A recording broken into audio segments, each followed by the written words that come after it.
예배에 나오신 여러분, 주님을 환영하고 축복합니다. 네, 오늘은 월요일이라서 오늘의 예배를 녹화로 진행한다는 점 알려드리면서 오늘 우리에게 주신 하나님의 말씀 함께 살펴보겠습니다. 네, 오늘 우리에게 주신 하나님의 말씀은 호세아 5장 1절에서 15절까지 말씀입니다. 제사장들아 이를 들으라. 이스라엘 족속들아 깨달으라. 왕족들아 귀를 기울이라. 너희에게 심판이 있나니 너희가 미스바에 대하여 올무가 되며 답을 위에 친 그물이 됨이냐. 패역자가 사륙조에 깊게 빠졌음에 내가 그들을 다 벌하노라. 에브라임은 내가 알고 이스라엘은 내게 숨기지 못하나니 에브라임아 이제 내가 음행하였고 이스라엘이 더러워졌느니라. 그들의 행위가 그들로 자기 하나님에게 돌아가지 못하게 하나니 이는 음란한 마음이 그 속에 있어 여호와를 알지 못하는 까닭이라. 이스라엘의 교만이 그 얼굴에 드러났나니 그 죄악으로 말미암아 이스라엘과 에브라임이 넘어지고 유다도 그들과 함께 넘어지리라. 그들이 양떼와 소떼를 끌고 여호와를 찾으러 갈지라도 만나지 못할 것은 이미 그들에게서 떠나셨음이라. 그들이 여호와께 정조를 지키지 아니하고 사생아를 낳았으니 그러므로 세 달에 그들과 그 기업을 함께 삼키리로다. 너희가 기브아에서 뿔 나팔을 불며 라마에서 나팔을 불며 베다웬에서 외치기를 베냐민아 내 뒤를 쫓는다 할지어다. 벌하는 날에 에브라임이 황폐할 것이라. 내가 이스라엘 지파 중에서 반드시 있을 일을 보였노라. 유다 지도자들은 경계표를 옮기는 자 같으니 내가 나의 진노를 그들에게 물같이 부으리라. 에브라임은 사람의 명령 뒤따르기를 좋아하므로 학대받고 재판의 압제를 받는도다. 그러므로 내가 에브라임에게는 좀 같으며 유다 족속에게는 썩이는 것 같도다. 에브라임이 자기의 병을 깨달으며 유다가 자기의 상처를 깨달았고 에브라임은 아수르로 가서 야레방에게 사람을 보내었으나 그가 능히 너희를 고치지 못하겠고 너희 상처를 낫게 하지 못하리라. 내가 에브라임에게는 사자 같고 유다 족속에게는 젊은 사자 같으니 바로 내가 탈취하여 갈지라도 건져낼 자가 없으리라. 그들이 그 죄를 뉘우치고 내 얼굴을 구하기까지 내가 내 곳으로 돌아가리라. 그들이 고난받을 때에 나를 간절히 구하리라. 아멘. 오늘 본문 이제 5장은 호세아 5장은 그 4절까지가 이제 우리가 토요일부터 계속 살펴보고 있는 그 호세아의 첫 번째 설교 혹은 첫 번째 예언. 그러니까 우리가 호세아의 9가지 예언, 9가지 설교가 이제 등장한다고 했죠. 본격적으로. 이제 그걸 계속 살펴보고 있고요. 4절까지가 그 첫 번째 예언에 연결될 내용입니다. 우리가 이미 이전에도 이 첫 번째 예언이 이거 있잖아요. 그 북이스라엘의 타락과 그들의 죄에 대한 고발의 내용인데 특별히 그 중에서 마지막으로 다루고 있는 내용이 이미 4장 초반에도 언급한 것처럼 소위 말하는 지도자들의 타락에 관한 말씀이에요. 우리 1절에서 3절 말씀 한번 같이 읽어보겠습니다. 제사장들아 이를 들으라. 이스라엘 족속들아 깨달으라. 왕족들아 귀를 기울이라. 너희에게 심판이 있나니 너희가 미스바에 대하여 올무가 되며 답을 위에 친 그물이 됨이라. 패역자가 사륙조에 깊이 빠졌음에 내가 그들을 다 벌하노라. 에브라임은 내가 알고 이스라엘은 내게 숨기지 못하나니 에브라임아 이제 내가 음행하였고 이스라엘이 더러워졌느니라. 먼저 이제 그 영적인 대표자들 제사장들이 등장하죠. 제사장들아 이제 이렇게 시작하고 그 다음에 이스라엘 족속들아는 이제 그들이 정치 종교 지도자들은 아니었지만 그들 스스로 선민이라고 생각하면서 하나님의 백성이라고 자부하는 당시 이스라엘의 중류층, 상류층 사람들을 지칭하는 말 이제 이스라엘 족속들아. 그리고 이제 왕족들아. 그래서 왕족들은 비단 왕과 왕의 직계자손만 말하는 게 아니라 왕궁에서 정치에 관여하고 있던 모든 귀족들을 포함하는 대상을 지칭하는 칭호예요. 에브라임도 마찬가지죠. 이제 에브라임아 오늘 본문에 이제 계속 에브라임아가 등장하는데 에브라임이 뭘 뜻하는 거냐면 그러니까 이스라엘이 북이스라엘과 남유다로 나뉘잖아요. 그때 북이스라엘에 10개의 지파가 따라가죠. 남유다에 2개, 북이스라엘 10개. 그 북이스라엘의 뭐 에브라임, 므낫세, 스불론, 이사갈, 아셀, 납달리, 갓, 루벤, 단, 시몬 이렇게 10개의 지파가 따라가는데 그 북이스라엘을 가장 대표하는 가문이 바로 에브라임아예요. 그래서 우리가 성경을 보면 에브라임아 이렇게 이스라엘을 부르는 경우가 많거든요.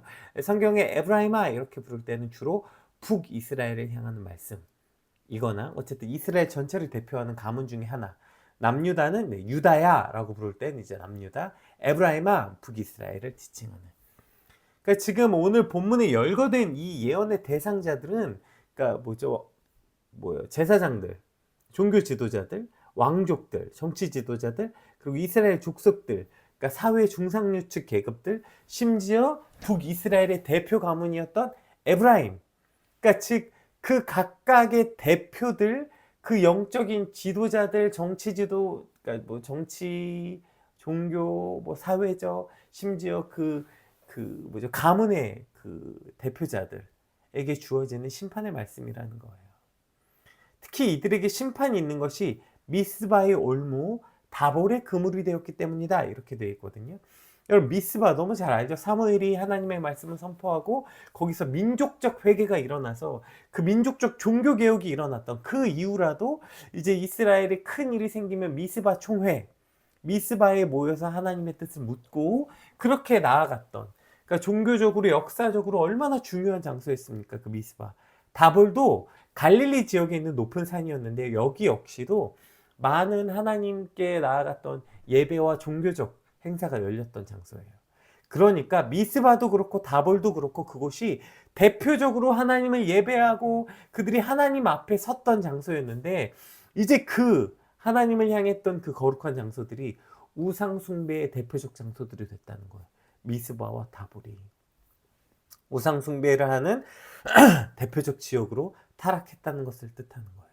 그러니까 오늘 본문은 하나님을 예배하고 하나님을 온전하게 그 백성들을, 하나님의 백성들을 인도해내야 하는 그 영적인 지도자들, 국가적 지도자들, 사회적 지도자들이 타락하니까 어떻게 됐냐면 하나님을 예배했던 거룩한 장소였던 미스바와 다볼이 우상을 섬기는 가장한 곳이 되었다라고 오늘 본문이 기록하고 있는 거죠. 여러분 사실 이 말씀이 오늘 우리에게도 너무나도 뼈아픈 말씀 아닙니까? 그러니까 지도자들이 타락했더니 하나님을 예배하는 거룩한 장소가 타락했다. 그곳이 가증한 장소가 되었다. 이것이 지금도 마찬가지 아니에요? 신앙과 믿음을 지키기 위해 그들이 아메리카 대륙으로 넘어와서 말씀과 믿음 위에 세워진 나라였던 그 미국이 그들의 정치 지도자들이 타락하고 그들이 자신의 이득을 위해 살기 시작할 때 그 거룩한 나라였던 미국이 향락과 쾌락의 나라, 가증한 나라가 되어버린 거 아닙니까? 교회도 마찬가지죠. 교회 안에 영적 지도자들이 타락할 때 예수 그리스도의 몸된 교회가 서로 더 가지려고 싸우고 거룩한 몸된 교회 안에서 음란한 행위들이 벌어지고 미스바가 되어버린 거 아닙니까? 하나님의 거룩한 장소가 가증한 장소가 되어버린, 미스바가 되어버린 거 아니에요? 그럼 가정도 마찬가지죠. 하나님이 세우신 가정 안에서 그 가정을 이끌어가야 되는, 그 가정을 책임져야 하는 아내와 남편이 하나님의 말씀으로 세워지지 않을 때 아름다운 하나님의 가정이 가증한 미스바가 되어버린다는 것입니다. 오늘 우리가 살고 있는 이 나라와 세상이, 교회와 가정이 어쩌면 이러한 하나님을 예배하고 거룩한 장소였던 미스바와 다볼이 그들이 타락했을 때, 그 지도자들이 타락했을 때 가증한 곳이 되어버린 것 같이 어쩌면 우리가 살고 있는 지금 이곳이 그렇게 되어버린 거 아닙니까? 우리를 가정과 사회와 교회의 리더로 세우셨다는 것은 우리를 그 자리에 세워서 우리의 탐욕과 욕심을 채우려고 우리를 그 자리에 리더로, 지도자들로 세운 것이 아니라 하나님의 백성을 돌보고 인도하라고 세우셨어요.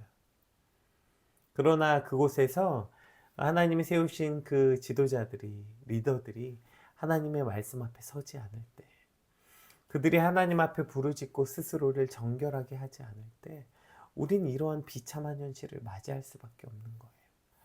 우리 야고보서 3장 1절, 그래서 3장 1절에 이러한 경고의 말씀을 야고보서가 주고 있죠. 내 형제들아, 너희는 선생된 우리가 더 큰 심판을 받을 줄 알고 선생이 많이 되지 말라. 이 당시 예루살렘을 대표하는 그 가장 대표적인 지도자였던 야고보가 한 말이에요. 선생된 우리 같이 지도자로 너네 세워지지 말라. 왜? 우리에게 더 큰 심판이 있기 때문이라는 거예요. 그저 높은 자리, 막 어떻게든 더 높은 자리, 더 위에 가려고 내가 누군가의 뭐죠? 그 영향력 아래에 있는 게 아니라 그 영향력 위에 있으려고 그냥 그렇게 자리에 연연하지 말고, 만약에 우리가 그러한 자리에 세워졌다면, 하나님이 우리를 선생의 자리로, 리더의 자리로 세웠다면 그에 합당한 삶을 살아야 된다는 거예요. 그렇지 않으면 더 큰 심판이 있다는 걸 반드시 기억하라는 겁니다. 여러분, 오늘 어떤 자리에 계세요? 여러분, 어떤 지도자의 자리, 뭐 영적 리더의 자리, 선생의 자리, 특별히 뭐 가정에서도 그렇고요, 교회에서도 그렇고, 어떤 리더의 자리에 서 있다면 그 자리가 핵심이 아니고요, 우리가 그 자리에 서서 하나님의 말씀 앞에 서지 않는다면 그 리더라는 위치가, 뭐 지도자라는 위치가, 선생이라는 위치가 우리를 대변하지 않아요. 오히려 그 위치가 저주가 될 수 있다고요. 따라서 오늘 특별히 이 땅에서 특히 저 같은 목회자들, 영적 지도자들을 위해 여러분 기도가 필요합니다. 오늘 우리가 그 지도자의 위치에 있다면 하나님, 우리가 그 자리에 있는 게 핵심이 아니라 그 자리에 합당한 삶, 즉 그곳에서 하나님의 말씀 앞에 서고 기도로 깨어 있고 그렇게 우리 삶을 정결하게 살게 해 주십시오. 기도해 주시고, 특별히 오늘 또 한 가지 기도 부탁드리는 건, 이 땅에 있는 수많은 목회자들이 제발 예수 잘 믿게 해달라고 여러분 기도해 주십시오. 목회자들이라고 예수님 잘 믿는 거 아니에요. 그들이 넘어졌을 때 교회가 가증하는 곳이 되어버릴 수 있다고요. 제발 이 땅의 목회자들이 예수님을 깊이 알게 해달라고, 더 이상 추해지지 않게 해달라고, 저를 위해서도 이 땅의 많은 목회자들을 위해서도 여러분 간절히 기도해 주시길 부탁드리겠습니다. 이제 이 4절까지가 그 이제 북이스라엘을 향한 그들의 죄악의 실상의 고발들이었다면, 이제 5절부터는 두 번째 심판에 대한 예언, 그 두 번째 예언이 시작되거든요. 그리고 5절부터 그냥 쭉 한번 읽어볼게요. 좀 길지만, 이스라엘의 교만이 그 얼굴에 드러났나니 그 죄악으로 말미암아 이스라엘과 에브라임이 넘어지고, 이제 에브라임 아까 얘기했죠. 그 에브라임이 북이스라엘을 지칭한다고 얘기했죠. 그 다음에 뭐래요? 유다도 그들과 함께 넘어지리라. 자, 이제 5절부터 뭘 말하고 싶냐면, 그 북이스라엘을 대표하는 에브라임에 관한 심판이 에브라임, 북이스라엘에서 끝나지 않고 유다도 함께 망하게 될 것이다. 이제 그 얘기예요. 쭉 봅시다. 그들이 양떼와 소떼를 끌고 여호와를 찾으러 갈지라도 만나지 못할 것은 이미 그들에게서 떠나셨음이라. 그들이 여호와께 정조를 지키지 아니하고 사생활을 낳았으니 그러므로 새 달이 그들과 그 기업과 함께 삼키리로다. 너희가 기브에서 뿔나파를 불며 라마에서 나파를 불며 베다웬에서 외치기를 베냐민아 내 뒤를 쫓는다 할지어다. 벌한 날에 에브라임이 황폐할 것이라. 내가 이스라엘 지파 중에서 반드시 있을 일을 보였노라. 유다 지도자들은 경계표를 옮기는 자 같으니 내가 나의 진노를 그들에게 물같이 부리라. 에브라임은 사람의 명령을 뒤따르길 좋아함으로 학대를 받고 재판에 압제를 받는도다. 그러므로 내가 에브라임 족속에게는 종 같으며 유다 족속에게는 썩이는 것 같도다. 에브라임이 자기의 병을 깨달으며 유다가 자기의 상처를 깨달았고, 에브라임은 아수르로 가서 야레방에게 사람을 보냈으나 그가 능히 너희를 고치지 못하겠고 너희 상처를 낫게 하지 못하리라. 내가 에브라임에게는 사자 같고 유다 족속에게는 젊은 사자 같으니 바로 내가 움켜갈지라. 내가 탈취하여 갈지라도 건져낼 자가 없으리라. 그들이 그 죄를 누이치고 내 얼굴을 구하기까지 내가 내 곳으로 돌아가리라. 그들이 고난받을 때에 나를 간절히 구하리라. 그러니까 지금 이것이 그냥 이제 북이스라엘에 대한 심판뿐 아니라 유다도 함께 넘어지고 유다의 지도자들도 함께 타락하고 망하게 될 것이다. 이제 이게 오늘 이후의 두 번째 예언이에요. 그러니까 북이스라엘 멸망뿐 아니라 그걸 본 유다도 함께 넘어질 것이다. 이것이 두 번째 예언입니다. 그럼 이게 참 인간의 어리석음 아닙니까? 그러니까 우리가 북이스라엘이 타락하고 넘어지는 걸 봤으면 남유다는 어떻게 돼요? 반면교사 삼고, 야, 저렇게 악하게 되니까 나라가 저렇게 망하는구나. 그리고 그들이 오히려 악에서 떠나야 되는데, 참 아이러니하게도 악을 행하는 이들을 보고 반면교사를 삼는 게 아니라 오히려 그 악에 물들고 악에 동참하여 같이 망하는 존재가 바로 우리의 어리석음이라는 것을 지금 보여주고 있는 거예요. 로마서 1장에 보면, 로마서 1장은 어떤 내용이 나오냐면 하나님을 떠난 인간들의 그 악함과 비참함에 대한 묘사들이 쭉 기록되어 있거든요. 로마서의 그 하나님을 떠난 인간들의 그 마지막 모습이 뭔지 아세요? 로마서 1장 32절 한번 볼게요. 그들이 이 같은 일을 행하는 자는 사형에 해당한다고 하나님께서 정하심을 알고도 자기들만 행할 뿐 아니라 또한 그런 일을 행하는 자들을 옳다 하느니라. 그들이 그 죄를 알면서도 돌이키기는커녕 자기도 그런 일을 행하고 그런 일을 행하는 자를 향해서 오히려 옳다 한다는 거예요. 여러분, 이게 인간의 모습이라고요. 누군가 악을 행하면 그 악을 보면서 나의 악을 돌이켜 회개하는 게 아니라 오히려 누가 악을 행하는 걸 보고 위안 삼는다고요. 야, 그래도 나는 저거보단 낫다. 혹은 야, 다 저렇게 악한 짓 하면서 사네. 아유, 뭐 나는 청년인데, 야, 장로님도 집사님도 다, 아, 목사님도 저러고 사네. 이 정도면 괜찮네. 그렇게 자기의 죄를 합리화하고 정당화시켜서 악에 동참하는 어리석음을 보게 된다. 이것이 하나님을 떠난 인간들의 죄악에 물든 모습이다. 라고 로마서가 고발하고 있는 거예요.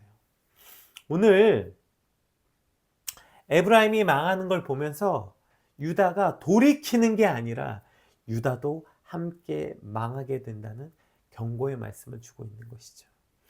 여러분, 그래서 시편 그 1편 1절에 보면 복 있는 사람이 어떤 사람이래요? 우리는 복 있는 사람은 성공한 사람, 뭘 해도 잘 되는 사람, 돈 많이 번 사람, 이게 복 있는, 이게 하나님께 복 받은 사람이라고 착각하는데 시편에서 말하는 복 있는 사람은 이런 사람이래요. 복 있는 사람은 악인의 꾀를 따르지 아니하고 죄인의 길에 서지 아니하고 오만한 자들의 자리에 앉지 아니하는 사람. 여러분, 이런 사람이 악에 물들지 않고 오히려 그 악을 경계해서 이러한 사람이 복 있는 사람이라는 거, 이게 복 받은 사람이라는 거예요. 복 받았다고 무슨 대박 나고 성공한 삶이 아니라 이 악에 물들지 않는 삶, 악인의 꾀를 따르지 않고 죄인의 길에 서지 않고 오만한 자리에 앉지도 않는 사람, 이런 사람이 복된 사람이다. 이렇게 말하고 있는 것이죠. 여러분, 이제 새로운 한 주를 시작해서 여러분이 이제 또 학교로, 회사로, 사회로 나가게 되죠. 세상은 오늘도 우리를 향해서 손짓해요. 같이 피 흘리러 가자. 우리가 길가에 숨었다가 음료의 길에 들어가자. 쉬어가자. 피 흘리는 길로 가자. 음료가 오늘도 우리에게 손짓합니다. 그때 여러분, 복 있는 사람이 되시길 주님으로 축복합니다.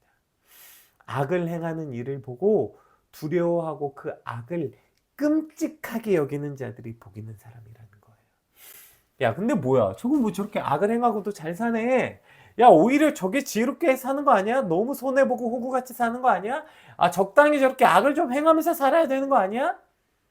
그렇게 해서 그냥 악인의 꾀에 따르고 죄인의 길에 서고 오만한 자리에 앉는 저주받은 삶이 되지 않기를 간절히 소망하는 마음으로 우리 한 주가 시작되길 주님으로 축복합니다. 복 있는 사람이 됩시다. 악인을 보고, 악인이 넘어지는 것을 보고 악에서 떠나는 저와 여러분의 삶이 되시길 주님의 이름으로 축복합니다. 오늘 이 두 번째, 그러면 오케이, 에브라임이 망할 때 유다도 같이 망하는데 망한 이유가 뭐냐? 그럼 그들이 왜 망했냐? 예. 볼게요. 우리 5절, 오늘 본문 5절에서 7절만 한번 같이 볼게요.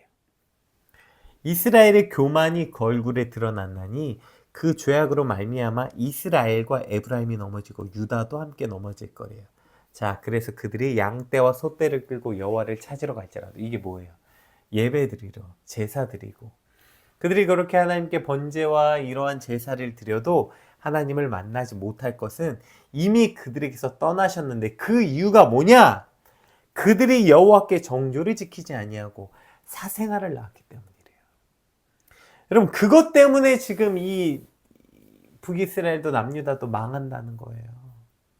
그들이 아무리 양떼를 끌고 소떼를 끌고 여호와께 나와서 제사를 드리고 제물을 드려도 그들이 망한 이유가 뭐예요?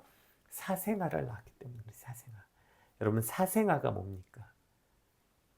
사랑하는 한 부부가 있어요. 남편과 아내가.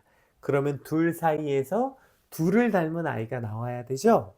그런데 둘이 사랑해서 둘이 결혼했는데 어떤 아이가 나왔어요? 다른 아이가 나온 거예요. 다른 사람의 아이가 나온 거예요. 여러분 그게 사생아예요.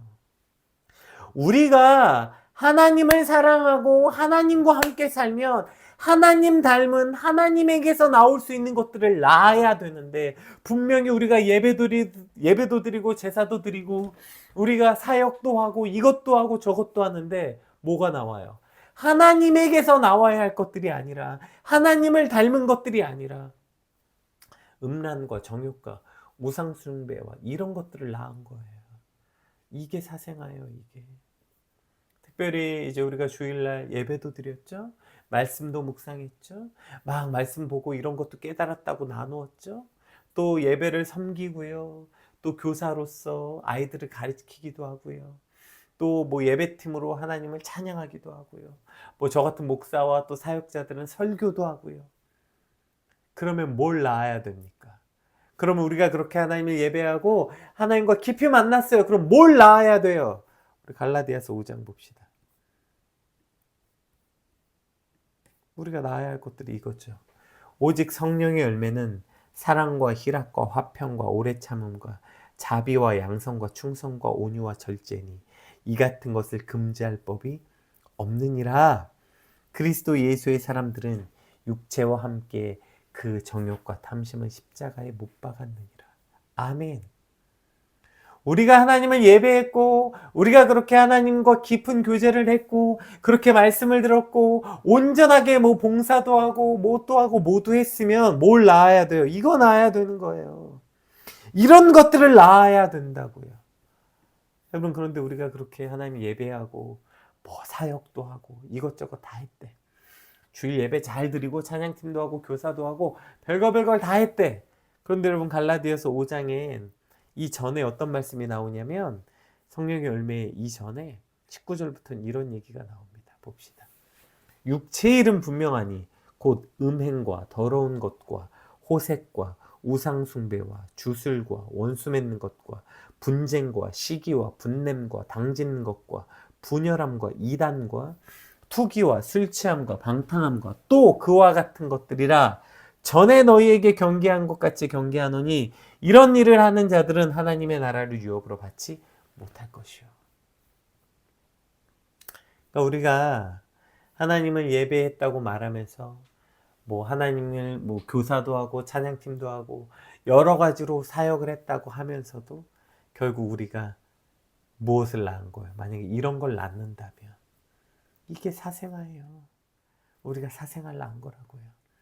뻔히 예배해놓고 뻔히 이것도 하고 저것도 다 해놓고 결국 우리가 낳는 것이 음행과 더러운 것과 분쟁과 시기와 분냄 등등이라면 우리 역시 사생아를 낳은 거라고요. 여러분, 오늘 우리를 하나님께서는 그의 순결한 신부로 부르셨습니다. 그리고 하나님과 사랑했다면 뭘 낳아야 될까요?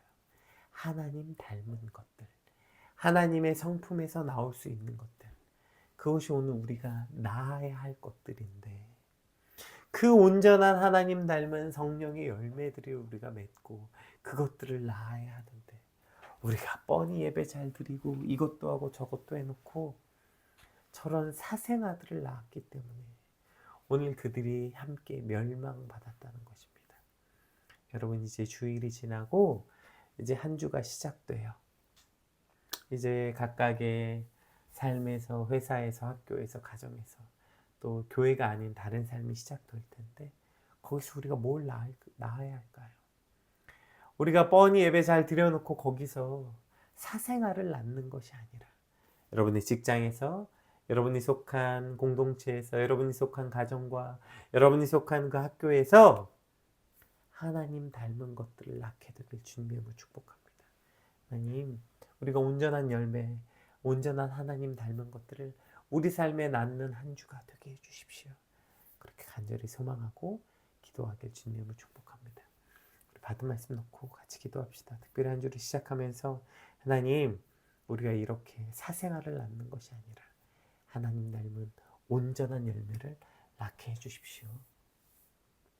또 우리가 한 주 시작하면서 세상은 분명히 우리를 망하는 길로 부를 텐데 그곳에서 우리가 망하는 길에 앉지 아니하고 그들의 죄악 가운데서 떠나 하나님의 온전하고 순결한 자리에 앉게 해달라고 우리 한 주의 삶을 위해서 같이 기도하겠습니다. 기도합시다.